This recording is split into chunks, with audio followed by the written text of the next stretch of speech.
El arroz se expresa igual de bien entre gambas y cigalas que con productos más modestos. Hoy, Pablo García Berneta nos preparará un arroz con pelota de puchero, blanquet, morcilla y garbanzos. Productos sencillos para sabores de siempre. Si te soy sincero, y esto es real, yo cuando empecé justamente esta semana, hace 20 años, el mundo de la cocina, no me gustaba el mundo del arroz. Y poco a poco fui metiéndome y me fue enganchando, y a día de hoy, vamos, la mayoría de mis clientes vienen a comer arroz. Principalmente mis dos principales maestros han sido Galvis y luego Raúl Barruguer también. De ellos fue un poquito lo que aprendí todo. Luego sí que yo ya, pues con mi práctica y lo que digo yo, en el mundo del arroz no hay nada como hacer arroces.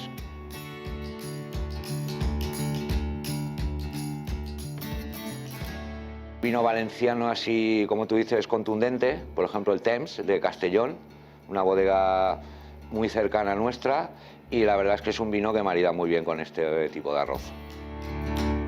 Hemos elaborado un arroz muy tradicional, muy de ir por casa, ¿vale? Que los ingredientes son los siguientes.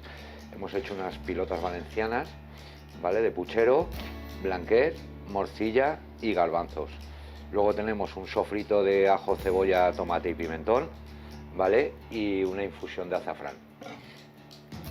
La elaboración es la siguiente. Primero sofreímos lo que es la pilota valenciana. Después sofreímos el blanquet. Añadimos los garbanzos, los rehogamos todo un poco y luego añadimos un sofrito base, que como he comentado antes, que es el que usamos, que es de cebollita, ajo, tomate y pimentón, ¿vale? Luego ya añadimos el arroz, lo rehogamos, añadimos el caldo de puchero y a continuación ponemos a hervir unos 10-15 minutos, ¿vale? Sí que es importante que la morcilla la añadimos cuando le quedan 2-3 minutitos al arroz, ¿vale? Y con ello tenemos ya un poquito lo que es nuestro arroz. Es curioso porque no es un arroz de cocido, pero tiene, ¿verdad?, ese punto de hogar y de tan confortable del arroz de puchero. Qué rico y de verdad es como muy amigable, ¿no? Como muy de casa. Qué bueno.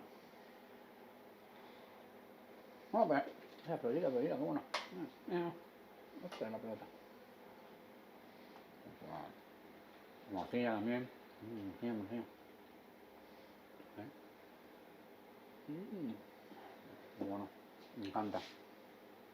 Pablo, muy bueno.